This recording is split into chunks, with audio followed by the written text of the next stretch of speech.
तो दोस्तों आज 23 जनवरी 2021 शनिवार का दिन हो चुका है। तो आइए फटाफट से बात कर लेते हैं आज के ताजा खबरों की और आज की बड़ी खबरों की। दोस्तों आज की बड़ी खबरों में ट्रैफिक रूल्स को लेकर एक बड़ी खबर आई है। ताजा जानकारी के मुताबिक आने वाले दिनों में जो भी लोग रॉन्ग साइड में गाड़ी चलाएंगे तो उनका लाइसेंस हमेशा के लिए रद्द कर दिया जाएगा। ट्रैफिक रूल्स को लेकर क्या बड़ी खबर आई है, अभी हम आपको इसके बारे में पूरी रिपोर्ट बताएंगे। इसके अलावा आज की बड़ी खबरों में केवाईसी को लेकर भी बड़ी खबर आई है। ताजा जानकारी के मुताबिक बैंक ग्राहकों को ये सूचना दी गई है कि अगर 31 मार्च तक केवाईसी का प्रोसेस पूरा नहीं किया तो ऐसे यूजर का बैंक खाता बंद कर दिया जाएगा। बैंक ग्राहकों के लिए क्या ताजा अपडेट आया है, अभी आपको इसकी भी जानकारी मिलेगी। इसके अलावा आज की बड़ी खबरों में इंडियन रेलवे की तरफ से एक बड़ी खबर आई है। जो भी लोग ट्रेन से सफर करने वाले हैं, ये खबर उनके लिए बेहद ही महत्वपूर्ण हो सकती है। इसके अलावा आज की बड़ी खबरों में पीएम मोदी को लेकर बड़ी खबर है। आपको बता दें कि 1 फरवरी 2021 को बजट पेश होने वाला है पूरे देश के लिए, लेकिन 1 फरवरी से पहले 30 जनवरी को पीएम मोदी एक सर्वदलीय बैठक करने वाले हैं और इस बैठक में सरकार अपनी प्लानिंग बताएगी। इसके अलावा आज की बड़ी खबरों में यूपी के कई जिलों में बम रखने की खबर मिली थी। बम रखने की खबर मिलने के बाद यूपी के कई जिलों में हड़कंप मच गया और लोग सख्ते में आ गए। तो यूपी में सुरक्षा कर्मियों को बम मिला या नहीं और ये बम रखने की खबर कहां से आई थी, अभी आपको इसका भी ताजा अपडेट मिलेगा। तो दोस्तों आज की इस वीडियो में हम आपको इन्हीं सब महत्वपूर्ण खबरों के बारे में बताने वाले हैं, तो इसीलिए वीडियो को थोड़ा सा भी भगाए बिना ध्यान से आखिर तक देखें ताकि कोई भी जानकारी मिस ना हो। वीडियो में आगे जाने से पहले बस आपसे छोटी सी रिक्वेस्ट है कि आप इस वीडियो को लाइक कर दें और शेयर कर दें, क्योंकि आपका लाइक और शेयर करना ही हमारी मेहनत का फल होता है। तो आइए बिना देर किए चलते हैं सीधे आज की पहली बड़ी खबर की तरफ। और आज की पहली बड़ी खबर में सबसे पहले आपके लिए पेश है चीनी बीमारी का बिल्कुल ताजा अपडेट अपने भारत की तरफ से। जैसा कि आप देख सकते हैं अपनी स्क्रीन पर ptrnews.com की तरफ से चीनी बीमारी का बिल्कुल ताजा अपडेट आपके सामने है। ताजा मिली जानकारी के मुताबिक एक बार फिर से 14,000 से ज्यादा नए मामले सामने आए हैं चीनी बीमारी के, और इन नए मामलों के आने के बाद अब हमारे भारत में चीनी बीमारी के टोटल मरीजों की संख्या 1,06,40,469 हो गई है। आपको बता दें कि इन टोटल मरीजों में से अभी तक 1,53,218 लोगों की जान जा चुकी है। बीते रोज भी लगभग 24 घंटे में 150 से ज्यादा लोगों की जान गई है चीनी बीमारी की वजह से। लेकिन अच्छी बात ये रही कि बीते रोज लगभग 24 घंटे में 17,000 से ज्यादा लोग ठीक हुए हैं। ठीक होने वाले टोटल लोगों की संख्या 1,02,99,131 हो गई है। इसके अलावा अब जो लोग बचे हैं, जिन लोगों का अभी भी इलाज चल रहा है, उनकी संख्या अब हमारे भारत में 1,82,891 हो गई है। बात करेंगे आज के अगले बड़े खबर की, तो हाई अलर्ट, गलत साइड गाड़ी चलाना अब पड़ेगा भयंकर महंगा, लाइसेंस कर दिया जाएगा हमेशा के लिए टर्मिनेट। जी हां, अगर आप ट्रैफिकों के नियमों को तोड़ते हुए गलत साइड में गाड़ी चलाते हैं तो आने वाले दिनों में ये आपको काफी भारी पड़ सकता है। इसीलिए जो भी व्यक्ति ट्रैफिक के ये रूल्स तोड़ते हैं तो उन्हें संभल जाना चाहिए। ताजा जानकारी के मुताबिक आने वाले दिनों में अगर आपने रॉन्ग साइड में गाड़ी चलाई तो आपका लाइसेंस हमेशा के लिए रद्द कर दिया जाएगा। साथ ही में आपको बता दें कि इस लाइसेंस को कितनी भी कोशिश के बाद दोबारा एक्टिव नहीं किया जाएगा। ताजा जानकारी के मुताबिक ट्रैफिक कर्मचारियों को निर्देश दिया गया है कि जो भी लोग गलत दिशा में गाड़ी चलाते हैं तो सबसे पहले इनका चालान किया जाए और इनका लाइसेंस कुछ दिन के लिए रद्द कर दिया जाए। लेकिन अगर दूसरी बार ये गलती दोहराई जाएगी तो फिर ऐसे व्यक्ति का लाइसेंस अस्थायी तौर पर हमेशा के लिए रद्द कर दिया जाएगा। वैसे आपको बता दें कि फिलहाल ये नियम गुरुग्राम के लिए आया है, लेकिन आने वाले दिनों में इस तरह का नियम देश के और भी राज्यों के लिए आ सकता है। बात करेंगे आज के अगले बड़े खबर की, तो बीपर नाम से लॉन्च हुआ नया ऐप। एक ही जगह पर मिलेंगे WhatsApp, signal, Telegram, I message जैसे सभी ऐप। जी हाँ, यदि आपको भी इस बात की शिकायत है कि अलग अलग चैटिंग ऐप के लिए आपको अलग अलग ऐप डाउनलोड करने पड़ते हैं, तो ये खबर आपको खुश कर सकती है। आपको बता दें बीपर नाम से एक नया ऐप आया है जिसमें आपको एक ही जगह पर व्हाट्सएप, फेसबुक, मैसेंजर, टेलीग्राम और सिग्नल जैसे लगभग 15 मैसेजिंग प्लेटफॉर्म, यानी कि लगभग आपको एक ही ऐप के अंदर 15 ऐप चलाने को मिलेंगे। सीधे शब्दों में कहें तो बीपर ऐप सभी मैसेजिंग ऐप का एक जंक्शन है। अगर आप चाहते हैं कि आप चैट करने के लिए व्हाट्सएप के अलावा और भी दूसरे ऐप चलाएं, तो आपको एक एक करके सभी ऐप को डाउनलोड करने की जरूरत नहीं है। अगर आप केवल बीपर ऐप डाउनलोड कर लेंगे तो इसमें आपको व्हाट्सएप जैसे 15 ऐप देखने को मिल जाएंगे। सबसे बड़ी बात यह कि कुछ ऐसे ऐप हैं जो कि एप्पल के लिए यानी कि आईफोन के लिए आते हैं, तो उन ऐप को भी आप इस बीपर ऐप के जरिए एंड्रॉइड फोन में चला पाएंगे। लेकिन दोस्तों इस ऐप में एक छोटी सी दिक्कत है। वो दिक्कत क्या है, अभी हम आपको थोड़ी देर में बताएंगे, तो बने रहिए हमारे साथ। बात करेंगे आज के अगले बड़े खबर की, तो 31 मार्च तक नहीं कराया केवाईसी अपडेट तो बंद हो जाएगा आपका खाता। जी हाँ, अगर आपका बैंक में खाता है तो आपको 31 मार्च 2021 से पहले एक काम करना होगा। बैंक ने नोटिफिकेशन जारी करके अपने कस्टमर्स को केवाईसी अपडेट करने के लिए कहा है। बैंक ने ग्राहकों को बताया है कि जल्द से जल्द केवाईसी अपडेट करा लें, नहीं तो बैंकिंग सेवाएं बंद हो सकती हैं। बैंक की तरफ से जो सूचना जारी की गई है उसमें ये कहा गया है कि जो भी ग्राहक चाहते हैं उन्हें बैंकिंग में कोई भी परेशानी ना हो तो 31 मार्च से पहले अपने केवाईसी को अपडेट कराएं। ताजा जानकारी के मुताबिक 31 मार्च तक जो भी ग्राहक अपने खाते में केवाईसी अपडेट नहीं करा पाएंगे तो उन लोगों की जो बैंकिंग सेवाएं हैं वो बंद कर दी जाएंगी। यानी कि ऐसे लोग अपने खाते खाते में ना तो पैसा डाल पाएंगे और ना ही निकाल पाएंगे। दोस्तों आपको बता दें कि आप केवाईसी को अपडेट कराने के लिए अपने आधार और अपने पैन कार्ड का इस्तेमाल कर सकते हैं। इसके अलावा भी कई सारे ऐसे प्रूफ हैं जिसकी मदद से आप अपने केवाईसी को अपडेट कर सकते हैं। वैसे आपको बता दें फिलहाल ये जानकारी IDBI बैंक की तरफ से आई है। IDBI बैंक ने कहा है कि अगर 31 मार्च से पहले केवाईसी को अपडेट नहीं कराया गया तो कई सारे लोगों की जो बैंकिंग सेवाएं हैं उसे बंद किया जा सकता है। वैसे आपको बता दें कि केवाईसी वाला ये नियम देश के दूसरे बैंकों में पहले से ही लागू है। अगर आपके खाते में केवाईसी अपडेट नहीं होगा तो आप वैसे भी ट्रांजैक्शन नहीं कर पाएंगे। बात करेंगे आज के अगले बड़े खबर की तो रेल यात्रियों के लिए गुड न्यूज। ट्रेनों में 10 महीने बाद शुरू होगी ई कैटरिंग सेवा। मनपसंद भोजन मंगा सकेंगे यात्री। जी हां, IRCTC 10 माह के बाद ट्रेनों में ई कैटरिंग सेवा शुरू करने जा रहा है। फिलहाल good on track mobile app के जरिए ये सेवा देश के 57 बड़े स्टेशनों पर और 250 स्पेशल ट्रेनों में उपलब्ध करवाई जाएगी। चीनी बीमारी के संकट के चलते IRCTC ने पिछले साल 22 मार्च को ही सेवा को बंद कर दिया था और लगभग 10 महीने के बाद ई कैटरिंग की सेवा दोबारा शुरू की जा रही है। जो भी लोग ट्रेन में सफर करने वाले हैं तो वो लोग food on track mobile app के जरिए अपना मनपसंद खाना ट्रेन में बैठे बैठे मंगा सकते हैं। इसकी अधिक जानकारी आपको IRCTC की वेबसाइट पर भी मिल जाएगी। बात करेंगे आज के अगले बड़े खबर की तो 20 से ज्यादा राज्यों से आएंगे अन्नदाता। 1 लाख ट्रैक्टर करेंगे मार्च। बड़े विशाल परेड की किसानों ने कर ली है तैयारी। जी हाँ, गणतंत्र दिवस यानी कि 26 जनवरी के दिन किसानों की ट्रैक्टर परेड का पूरा ब्लूप्रिंट तैयार कर लिया गया है। जानकारी के मुताबिक ट्रैक्टर परेड में 20 से ज्यादा राज्यों के किसान आएंगे और लगभग इस परेड में 1 लाख से ज्यादा ट्रैक्टर शामिल हो सकते हैं। जानकारी के मुताबिक हर एक ट्रैक्टर पर 4 से 5 किसान बैठे हो सकते हैं। दोस्तों अगर आपको पता नहीं है तो हम आपको बता दें कि अभी हाल ही में भारत सरकार की तरफ से किसानों को लेकर 3 कानून बनाए गए थे जो कि बहुत सारे किसानों को पसंद नहीं आए और उसी कानून को हटवाने के लिए लगभग 2 महीने से देश के बहुत सारे किसान आंदोलन कर रहे हैं और प्रदर्शन कर रहे हैं। तो इसी आंदोलन को आगे बढ़ाते हुए किसानों ने ये ऐलान किया है कि 26 जनवरी को जिस तरीके से सरकारी परेड होती है लाल किले के पास, तो अब उसी तरीके से किसान अपनी परेड निकालेंगे अलग से। लेकिन आपको बता दें ये परेड इतनी बड़ी होगी कि देखने वाले हैरान रह जाएंगे। आप सिर्फ ये सोच कर देखें कि अगर कहीं पर केवल 1000 ट्रैक्टर लाइन से खड़े होंगे तो उनकी भीड़ कितनी ज्यादा होगी। लेकिन यहाँ पर किसानों के आंदोलन के बारे में, किसानों के परेड के बारे में ये कहा जा रहा है कि इसमें 20 राज्यों से 1 लाख ट्रैक्टर आने वाले हैं। तो आप सोच सकते हैं कि ये कतार ट्रैक्टरों की कई किलोमीटर लंबी होगी और सभी ट्रैक्टर पर 4 से 5 किसान होंगे। लेकिन इन सभी मामलों के बीच एक और दिक्कत है। दिक्कत यह है कि अगर सरकार ने, अगर प्रशासन ने दिल्ली के अंदर परेड करने की इजाजत 26 जनवरी को नहीं दी किसानों को, तो उस दिन भी बड़ा बवाल हो सकता है। जाहिर सी बात है कि उस दिन किसान भी बहुत सारे रहेंगे और ट्रैक्टर की संख्या भी बहुत ज्यादा रहेगी। अब आने वाले 26 जनवरी को क्या होगा ये तो उसी दिन पता चल पाएगा। वैसे आपको बता दें कि प्रशासन की तरफ से सुप्रीम कोर्ट में ये याचिका डाली गई थी कि किसानों को फैसला देकर रोक दिया जाए कोर्ट की तरफ से, लेकिन कोर्ट ने कह दिया कि हम ये फैसला नहीं दे सकते, लेकिन पुलिस चाहे तो उन्हें रोक सकती है। इसके अलावा आपको बता दें कि किसानों के आंदोलन को लेकर एक और बड़ा अपडेट है। जैसा कि आप देख सकते हैं अपनी स्क्रीन पर कि सरकार और अन्नदाता के बीच 11वें दौर की बैठक भी बेनतीजा, अगली तारीख इस बार तय नहीं हुई। जी हाँ, जैसा कि अभी हमने आपको बताया कि सरकार ने जो 3 कानून लाए तो इस तीनों कानून के खिलाफ बहुत सारे किसान सामने आए और जब आंदोलन जोर पकड़ने लगा तो सरकार ने बातचीत का प्रस्ताव सामने रखा। लेकिन आपको बता दें अभी तक सरकार और किसान संगठनों के बीच 11 बार बातचीत हो चुकी है। आखिरी बातचीत बीते रोज 22 जनवरी को हुई है, लेकिन अभी भी कोई नतीजा नहीं निकला है। सरकार का एक तरफ कहना है कि जो कानून लाए गए हैं तो इसे खत्म नहीं किया जाएगा। सरकार ने कहा है कि लेकिन किसानों के कहने पर इस कानून में बदलाव किया जा सकता है। वहीं किसानों की ये मांग है कि इस कानून को पूरी तरीके से खत्म कर दिया जाए। आपको बता दें जब बात नहीं बन रही थी तो सरकार ने अभी हाल ही में एक और प्रस्ताव दिया है कि हम इस कानून पर 1.5 साल के लिए रोक लगा देते हैं और फिर 1.5 साल के बाद ये कानून लागू हो सकता है। लेकिन किसान संगठन इस पर भी राजी नहीं हो रहे हैं। किसानों की ये मांग है कि इन कानूनों को हमेशा के लिए खत्म कर दिया जाए। बात करेंगे आज के अगले बड़े खबर की तो 30 जनवरी को बजट को लेकर पीएम मोदी करेंगे बड़ी बैठक। बताएंगे सरकार के एजेंडे, यानी कि क्या है सरकार की प्लानिंग बजट को लेकर। जी हाँ, बजट 2021 पेश होने से पहले प्रधानमंत्री नरेंद्र मोदी की अध्यक्षता में बजट पेश होने से पहले 30 जनवरी को एक सर्वदलीय बैठक करेंगे। यानी कि पीएम मोदी बजट को पेश करने से पहले एक सर्वदलीय बैठक करने वाले हैं। ये बैठक वीडियो कॉन्फ्रेंसिंग के जरिए की जाएगी। संसदीय कार्य मंत्री प्रहलाद जोशी ने बुधवार को बताया है कि इस दौरान संसद के बजट सत्र के लिए सरकार अपने एजेंडे को आगे रखेगी कि आखिर सरकार ने क्या क्या प्लानिंग की है। इसके अलावा जो विपक्ष है तो उसके भी सुझाव लिए जाएंगे बजट को लेकर। बता दें कि संसद का बजट सत्र 29 जनवरी को राष्ट्रपति रामनाथ कोविंद के अभिभाषण से शुरू किया जाएगा और ये यूनिट बजट 1 फरवरी 2021 को पूरे देश के लिए पेश कर दिया जाएगा। जिन लोगों को पता नहीं है उनको आसान सी भाषा में और शॉर्ट में बता दें कि जब भी पूरे भारत के लिए कोई बजट पेश किया जाता है तो इस बजट के आने से देश के सभी लोगों पर या कह लें देश के हर एक नागरिक पर असर पड़ता है, क्योंकि इस बजट में इस तरह के फैसले लिए जाते हैं, चाहे वो महंगाई को लेकर हो, सस्ताई को लेकर हो, पेट्रोल डीजल को लेकर हो। जब एक बजट पूरे देश के लिए आता है तो ये सभी चीजों पर असर डालता है। आप बजट के नाम से ही समझ सकते हैं कि जैसे आप कोई अपने घर का बजट बनाते हैं कि मैं इतने पैसे में ये काम करूंगा, इस चीज से ये लेकर आऊंगा, तो आप इसी तरीके से समझ सकते हैं कि एक देश का बजट होता है, देश में क्या काम किस तरीके से होगा, बजट में इन्हीं सब चीजों का फैसला किया जाता है। तो आने वाला 1 फरवरी पूरे देश के लिए बेहद ही महत्वपूर्ण रहेगा। बात करेंगे आज के अगले बड़े खबर की, तो भजन सम्राट नरेंद्र चंचल का 80 वर्ष की उम्र में निधन। जी हाँ, भजन सम्राट नरेंद्र चंचल का दिल्ली के अपोलो अस्पताल में बीते रोज 80 साल की उम्र में निधन हुआ है। नरेंद्र चंचल पिछले 3 महीनों से बीमार चल रहे थे और इसी की वजह से उनका इलाज चल रहा था।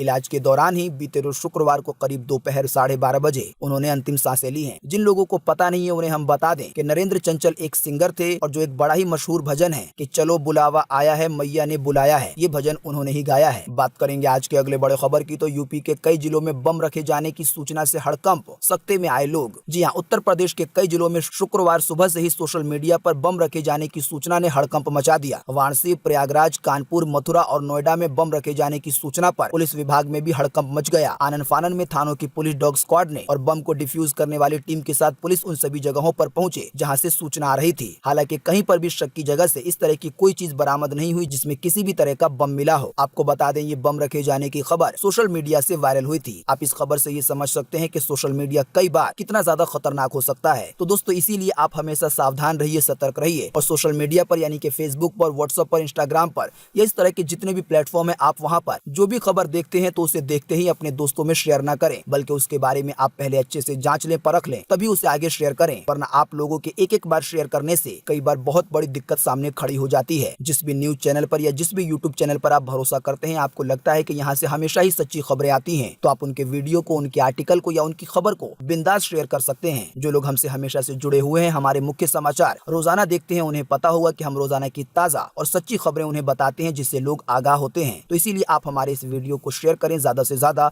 अपने फेसबुक, व्हाट्सएप पर। आप जब इस वीडियो को लाइक करते हैं और शेयर करते हैं तो इससे हमें और ज्यादा हौसला मिलता है कि हम और ज्यादा मेहनत से काम करके आपके लिए सच्ची और भरोसेमंद खबरें लाएं। बात करेंगे आज के अगले बड़े खबर की, तो तमिलनाडु में एक सिरफिरे व्यक्ति ने हाथी पर फेंका जलता हुआ टायर, झुलसने से हो गई है हाथी की मौत। वीडियो है दिल दहला देने वाला। जी हाँ, एक गर्भवती हथनी की मौत के बाद पूरे देश को एक और हाथी की मौत ने झंझोर दिया है। मामला तमिलनाडु के नीलगिरी का है। यहाँ किसी शख्स ने जलते हुए टायर को एक हाथी के ऊपर फेंक दिया। जैसा कि आप जानते हैं कि हाथी के कान वगैरह काफी ज्यादा बड़े होते हैं। जब उस व्यक्ति की तरफ से जलता हुआ टायर हाथी पर फेंका गया तो वो उसके बदन पर ही फंस गया और इसकी वजह से हाथी बुरी तरीके से झुलस गया। लेकिन आपको बता दें, हाथी की हालत इतनी ज्यादा खराब हो गई थी कि इलाज के दौरान उसकी जान चली गई। जिस समय सिरफिरे व्यक्ति ने हाथी पर जलता हुआ टायर फेंका था तो उस समय का एक वीडियो भी है और वो अब सोशल मीडिया पर बहुत तेजी से वायरल हो रहा है। दोस्तों, जब आप इस वीडियो को देखेंगे तो शायद आपका भी दिल दहल जाएगा और आप सोचने पर मजबूर हो जाएंगे कि आखिर इस दुनिया में इस तरह के भी बेरहम लोग रहते हैं। अभी हम आपको थोड़ी देर में बताएंगे कि आप इस वीडियो को कहां पर और कैसे देख सकते हैं। बात करेंगे आज के अगले बड़े खबर की, तो नौकरी में भर्ती की उम्र 30 वर्ष करने की सिफारिश। दूसरी नौकरी के लिए मिलेंगे सिर्फ 2 मौके। जी हाँ, उत्तर प्रदेश की सरकारी सेवाओं में भर्ती की अधिकतम उम्र में एक बार फिर से बदलाव पर चर्चा शुरू हो गई है। ताजा जानकारी के मुताबिक ये सिफारिश की गई है कि नौकरी देने की अधिकतम उम्र को 40 के बजाय 30 साल कर दिया जाए। आपको बता दें, अभी के नियम के मुताबिक अगर कोई 40 वर्ष का व्यक्ति है और इस तरह की वैकेंसी आती है तब भी वो सरकारी नौकरी के लिए अप्लाई कर सकता है, लेकिन इसी अधिकतम उम्र को 30 साल करने की सिफारिश की गई है। साथ ही में एक और सिफारिश की गई है जिसमें यह कहा गया है कि अगर किसी को एक बार सरकारी नौकरी मिल गई है और वो अगर दूसरी बार एक और सरकारी नौकरी पाना चाहता है तो दूसरी बार सरकारी नौकरी पाने के लिए उसे केवल 2 मौके दिए जाएंगे। यानी कि दूसरी नौकरी के लिए कर्मचारी केवल 2 बार ही कोशिश कर सकता है। अगर वो एग्जाम वगैरह में या इंटरव्यू वगैरह में पास हो गया तो उसे दूसरी बार सरकारी नौकरी मिलेगी, वरना नहीं मिलेगी। वैसे आपको बता दें कि फिलहाल ये दोनों ही बातें सिफारिश के तौर पर रखी गई हैं। अगर यूपी की सरकार ने इन सिफारिशों को मान लिया तो फिर आने वाले दिनों में ये कानून बन सकता है। बात करेंगे आज के अगले बड़े खबर की, तो आईपीएल 2021 को लेकर ताजा अपडेट। फरवरी में होगी खिलाड़ियों की नीलामी, बीसीसीआई ने बताई है तारीख। जी हाँ, आईपीएल 2021 के लिए खिलाड़ियों की नीलामी 18 फरवरी को हो सकती है। बीते शुक्रवार को इस बात की जानकारी भारतीय क्रिकेट कंट्रोल बोर्ड यानी कि बीसीसीआई ने खुद दी है। फिलहाल ताजा जानकारी के मुताबिक आपको बता दें कि अभी इस चीज का फैसला नहीं हुआ है कि इस साल 2021 में जो आईपीएल का मैच है तो वो भारत में होगा या फिर से किसी दूसरे देश में होगा। आपको बता दें, पिछले साल 2020 में आईपीएल का जो मैच है वो यूएई में रखा गया था, लेकिन आपको बता दें इस बार देश के लोग, इसके अलावा सौरव गांगुली भी चाहते हैं कि आईपीएल मैच इस बार हमारे देश में हो। लेकिन फिलहाल इन सभी चीजों की तारीख नहीं आई है कि आईपीएल का मैच 2021 में कब से शुरू किया जाएगा, लेकिन जल्दी इसका ऐलान हो सकता है। बात करेंगे आज के अगले बड़े खबर की, तो चीनी बीमारी का दक्षिण अफ्रीका वाले नए प्रकार को लेकर बड़ी खबर, वैज्ञानिकों ने दी है चेतावनी। जी हाँ, चीनी बीमारी को लेकर ये एक ताजा अपडेट है। जैसा कि आप जानते होंगे, अगर आप नहीं जानते तो हम आपको बता दें कि जो भी वायरस होता है वो कई बार अपने अपने प्रकार को बदलता रहता है, अपने रूप को बदलता रहता है। रूप बदलने के बाद कोई वायरस या तो खतरनाक हो सकता है या तो कमजोर हो सकता है। लेकिन ये जो चीनी बीमारी का वायरस है, इसके बारे में ये देखा गया है कि इसने भी अपने रूप बदले हैं और रूप बदलने के बाद जो चीनी बीमारी का वायरस है, जो चीनी बीमारी का नया प्रकार है, वो और ज्यादा खतरनाक हो जाता है। अभी हाल ही में आपने ब्रिटेन के चीनी बीमारी को लेकर बड़ी बातें सुनी होंगी और इसी की वजह से ब्रिटेन की फ्लाइटों पर भी रोक लगा दिया गया था। लेकिन आपको बता दें, इसी बीच और इसी कड़ी में दक्षिण अफ्रीका वाले नए वायरस के प्रकार को लेकर बड़ी खबर आई है। ताजा जानकारी के मुताबिक बताया गया है कि चीनी बीमारी का जो नया प्रकार है दक्षिण अफ्रीका वाला, तो ये एंटीबॉडी को भी धोखा दे सकता है। आसान सी भाषा में कहें तो फिलहाल जो चीनी बीमारी की दवा बनाई गई है, तो ऐसा हो सकता है कि इस चीनी बीमारी की दवा से चीनी बीमारी के इस नए वाले प्रकार का इलाज ना हो सके,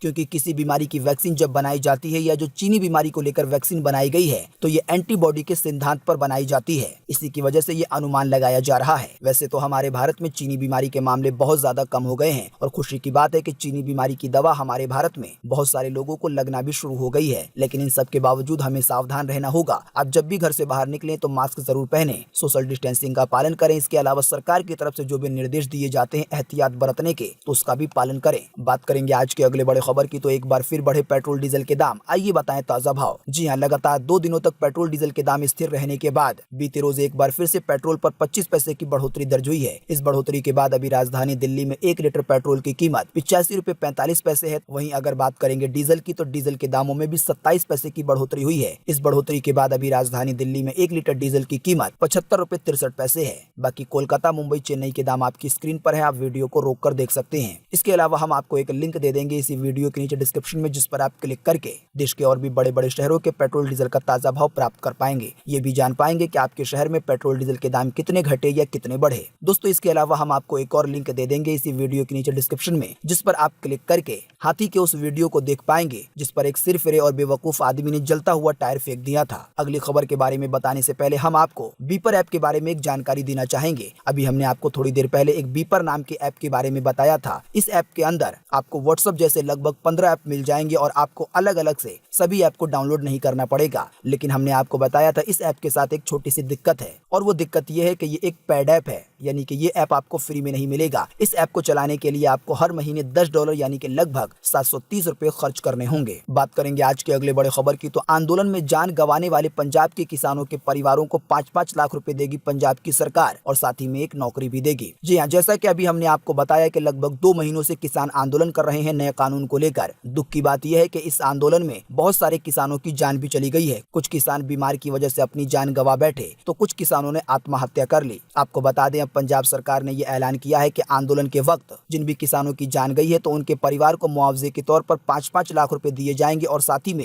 एक सरकारी नौकरी दी जाएगी। बात करेंगे आज के अगले बड़े खबर की, तो 3 दिनों की बढ़त के बाद बीते रोज सोना भी हुआ सस्ता। आइए बताएं सोने चांदी के ताजा भाव। जी हाँ, बीते रोज एक बार फिर से 263 रुपए की गिरावट दर्ज की गई है सोने पर। इस गिरावट के बाद अभी 10 ग्राम सोने की कीमत राजधानी दिल्ली में 48,861 रुपए है। अगर बात करें चांदी की, तो चांदी के दामों में भी 806 रुपए की गिरावट दर्ज हुई है। इस गिरावट के बाद अभी 1 किलो चांदी की कीमत राजधानी दिल्ली में 66,032 रुपए है। दोस्तों, अगली खबर के बारे में बताने से पहले आपके लिए एक बड़ा सर्वे और एक बड़ा सवाल। अगर आप इसमें हिस्सा लेंगे और इस सर्वे का जवाब देंगे तो इससे बहुत कुछ पता चलेगा पूरे देश के लिए। दोस्तों, अभी हमने आपको थोड़ी देर पहले एक बड़ी खबर बताई थी ट्रैफिक रूल्स को लेकर। हमने आपको बताया कि गुरुग्राम प्रशासन की तरफ से ट्रैफिक रूल्स को लेकर एक नया कानून लाया गया है, जिसके तहत आने वाले दिनों में अगर कोई व्यक्ति रॉन्ग साइड गाड़ी चलाएगा तो पहली बार तो उसका चालान काटा जाएगा और कुछ दिनों के लिए उसका लाइसेंस सस्पेंड किया जाएगा। लेकिन अगर वो गलती दूसरी बार दोहराएगा तो उसका लाइसेंस हमेशा के लिए रद्द किया जा सकता है। तो आप हमें इसी वीडियो के नीचे कमेंट बॉक्स में कमेंट करके बताएं कि गुरुग्राम प्रशासन की तरफ से ये जो नया नियम लाया गया है, तो आपकी पर्सनल राय के हिसाब से ये नियम सही है या गलत है, और क्या इस तरह का नियम पूरे देश में लागू कर देना चाहिए या नहीं करना चाहिए, ताकि कोई भी व्यक्ति आने वाले दिनों में उल्टी साइड गाड़ी ना चलाए और इसकी वजह से जो रोड के हादसा होते हैं उसमें भी कुछ कमी आ सके। तो फटाफट से आप अपना जवाब अपनी पर्सनल राय के साथ इसी वीडियो के नीचे कमेंट बॉक्स में जरूर लिखें। आपके दिए हुए जवाब से बहुत कुछ पता चलता है। बात करेंगे आज के अगले बड़े खबर की, तो इंडिगो स्पाइस जेट का ऑफर आगे बढ़ा। सिर्फ 877 रुपए में भर सकते हैं उड़ान और कर सकते हैं हवाई सफर। जी हाँ, जो भी लोग हवाई सफर का आनंद लेना चाहते हैं और एक जगह से दूसरी जगह जाने के लिए हवाई जहाज का सफर करना चाहते हैं, और अगर ऐसे लोगों का बजट भी बहुत ज्यादा कम है, तो स्पाइस जेट की तरफ से और इंडिगो एयरलाइन की तरफ से अभी एक सेल चलाई जा रही है। वैसे तो आपको बता दें ये सेल 17 जनवरी को ही खत्म होनी थी, लेकिन इसकी डेट को बढ़ाकर 24 जनवरी कर दिया गया है। तो जो भी लोग हवाई सफर करना चाहते हैं मात्र 877 रुपए में, तो ऐसे लोग इस ऑफर को एक बार चेक कर सकते हैं स्पाइस जेट या इंडिगो की वेबसाइट पर जाकर। आपको बता दें, आप 24 जनवरी तक जो भी टिकट बुक करेंगे तो उन टिकट की सफर की जो तारीख है वो 1 अप्रैल से लेकर 30 सितंबर के बीच में होनी चाहिए। बाकी अधिक जानकारी आपको इंडिगो की वेबसाइट से या उनके कस्टमर केयर से भी मिल जाएगी। तो दोस्तों, आज 23 जनवरी 2021 की यही ताजा खबरें थी और महत्वपूर्ण खबरें थी। उम्मीद करते हैं इससे आपको काफी कुछ जानकारी मिली होगी। हम बस इसके बदले में आपसे इतना ही चाहते हैं कि आप इस वीडियो को लाइक कर दें और शेयर कर दें, क्योंकि आपका लाइक और शेयर करना ही हमारी मेहनत का फल होता है। वीडियो देखने के लिए आपका बहुत बहुत धन्यवाद। Thanks for watching.